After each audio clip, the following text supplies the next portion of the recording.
Asal-usul Tanjung Lesung. Hutan di pesisir Laut Jawa masih alami dan belum banyak terjamah manusia.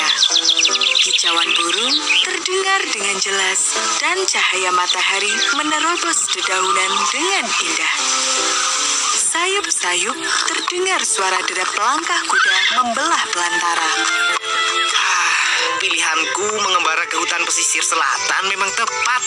Di sini semuanya masih alami, belum pernah dijamah oleh manusia. Wah, lihatlah air sungai itu, sungguh jernih sekali. Nah, kita istirahat dulu di sini ya. Kalian berdua pasti lelah. Nah, kuda, kamu boleh merumput di pinggir sungai. Dan kamu anjingku, silahkan bermain sepuasmu. Dia adalah Raden Budok, pemuda rupawan yang gemar sekali berpetualang. Dalam setiap perjalanannya, dia akan ditemani oleh kuda dan anjing kesayangannya. Begitu merebahkan badan, Raden Budok langsung terlelap. Dalam tidurnya itu, dia bermimpi melihat seorang gadis yang sangat cantik. Rambutnya yang panjang tergerai indah dan matanya yang jernih menatap dengan lembut. Cantik sekali. Siapa namamu? Bolehkah kita berkenalan? Gadis itu hanya tersenyum simpul seraya mengulurkan tangannya. Gayung bersambut. Raden Budok pun menggapai tangan gadis itu. Namun tiba-tiba... Kayu apa ini? Mengganggu mimpiku saja. Gara-gara kau, aku tidak jadi bertemu dengan gadis impianku. Mengesalkan sekali. Ngomong-ngomong, mimpiku tadi terasa sungguh nyata sekali. Gadis itu sungguh manis. Kira-kira siapa ya dia? Sudahlah, tidur siangku sudah terlanjur terganggu. Ayo kita lanjutkan perjalanan saja. Mereka melanjutkan perjalanan menuju ke utara Jawa, melewati tali alas yang kini dikenal sebagai Pilar. Hingga mereka pun sampai ke sebuah pantai bernama Pantai Cawar. Segar sekali di sini. Air lautnya pun jernih, sungguh indah. Aku ingin membasuh wajah sebentar. Hei kuda, kita harus melanjutkan perjalanan lagi sebelum hari mulai gelap. Hei, kenapa kalian tidak bangun? Jangan bilang jika kalian ingin beristirahat lagi. Dasar kalian memang pemalas. Kalau cuman malas-malasan, sebaiknya kalian jadi batu karang saja. Tanpa diduga, perkataan Raden Budok terwujud. Kedua hewan yang selama ini setia menemaninya berubah menjadi batu karang. Setelah kejadian tersebut, Raden Budok terpaksa melanjutkan perjalanannya dengan berjalan kaki. Sungguh melelahkan jika harus berjalan kaki. Di mana aku bisa membeli kuda lagi ya?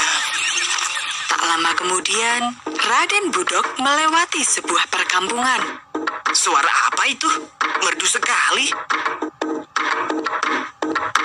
Rupanya, suara tersebut berasal dari para gadis yang memainkan alu dan lesung.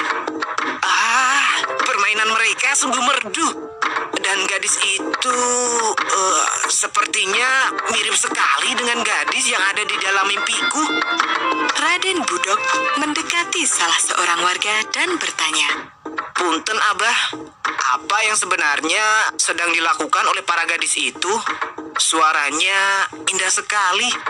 Ini merupakan tradisi di desa kami. Para gadis memainkan alu dan lesung hingga membuat harmoni. Yang berambut panjang itu siapa, Bah? Oh, gadis berambut panjang itu Sri Pohaji. Dia pemimpinnya. Dia mahir sekali ya, Bah? Oh, jadi namanya Sri Pohaji. Sungguh cantik namanya, secantik wajahnya. Raden Budok terus-menerus mengamati permainan Seribu Haji. Hal ini membuat Seribu Haji merasa tidak nyaman. Teman-teman, kita lanjut besok lagi ya. Loh, kenapa? Kita kan belum selesai. Ah, tidak apa-apa. Hanya saja sore ini ada banyak orang asing. Aku tidak nyaman. Oh, baiklah. Hari ini selesai sampai di sini ya, teman-teman. Kita lanjut besok lagi. Para gadis pun pulang ke rumah masing-masing. Diam-diam, Raden Budok membuntuti Seribu Haji pulang. Dia begitu penasaran ingin bertemu dengan Seribu Haji. Sampurasun. Rampes. Oh, ada apa, Nak? Cari siapa? Maaf mengganggu. Saya Raden Budok, seorang pengembara. Saya membutuhkan tempat istirahat. Apakah saya boleh tinggal di sini barang semalam? Maaf, Nak, tapi di sini saya hanya tinggal berdua dengan anak perempuan saya.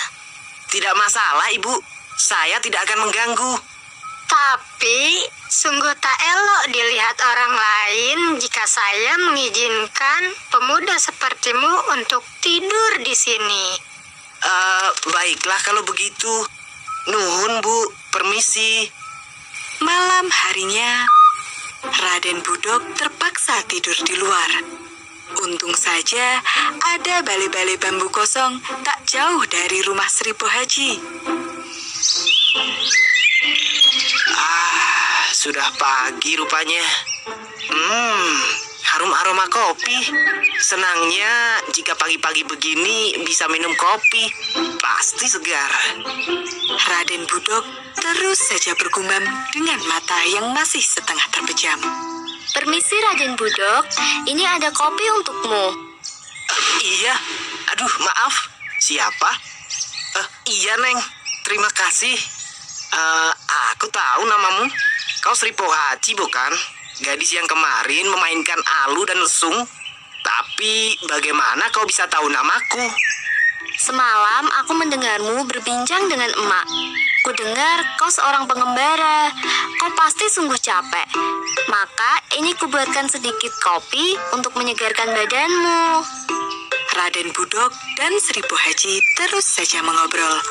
Mereka terlihat asyik sekali. Dari satu pertemuan tersebut terus berlanjut dan membuat keduanya saling jatuh cinta. Mereka pun menikah walau ibu Seribu Haji kurang merestui, mengingat latar belakang Raden Budok yang masih tidak jelas. Lama-kelamaan, Raden Budok juga semakin tertarik dengan alunan alu dan lesung yang dimainkan oleh Seribu Haji. Suara alu dan lesung ini memang indah. Istriku, bolehkah aku mencoba melakukannya? Tentu saja. Sini aku ajari cara memainkannya. Begini, apakah sudah benar? Suaranya masih sumbang. Tapi lama-kelamaan Akang pasti akan mahir. Aku bertaruh. Hanya dalam waktu 1 minggu saja, aku pasti akan mahir. Jangan sombong. Permainan ini lebih sulit dari perkiraan Akang. Aku akan berlatih setiap hari. Jika aku berhasil, kau harus memberiku hadiah ya. Baiklah. Tapi ingat ya, Akang tidak boleh main lesung di hari Jumat. Itu pamali. Tenang saja. Sebelum hari Jumat, aku pasti sudah mahir. Sejak saat itu, Raden Budok terus berlatih bermain alu dan lesung hingga ia lupa waktu. Setiap hari, dia berlatih dari pagi hingga sore. Dan akhirnya, dia melupakan satu hal yang penting. Di hari Jumat, yang merupakan pantangan memainkan alu dan lesung, Raden Budok masih saja memainkannya. Bukankah hari ini hari Jumat? Siapa yang berani memainkan alu dan lesung di hari ini? Wah, Lutung! Lutung main lesung. Heh, berani sekali memanggil aku lutung. Ada lutung. Hush, hush. Pergi kau lutung. Paman, ini aku, Raden Budok. Siapa yang kau panggil lutung? Ah, Raden Budok berubah jadi lutung. Hah? Kenapa badanku seperti ini? Aku harus pergi. Aku tidak bisa tinggal di desa ini lagi. Maafkan aku, istriku. Kejadian yang menimpa Raden Budok menjadi bahan kunjingan di desa. Maafkan aku, Ibu. Jika aku tetap di sini, para tetangga akan terus-menerus menghina keluarga kita. Sri Pohaji yang malu atas kejadian tersebut pun memutuskan untuk pergi dari desa. Setelah kejadian tersebut, orang-orang mulai menyebut kampung itu dengan nama Kampung Lesung. Lokasinya yang berada di sebuah tanjung membuat daerah itu kini dikenal sebagai Tanjung Lesung. Pesan dari cerita ini adalah kita hendaknya mematuhi dan menghormati adat istiadat yang berlaku di suatu daerah. Seperti makna peribahasa, di mana tanah dipijak, di situ langit dijunjung. Yang berarti, dimanapun juga kita berada atau bertempat tinggal, hendaklah kita menuruti adat istiadat dan kebiasaan yang berlaku di daerah itu.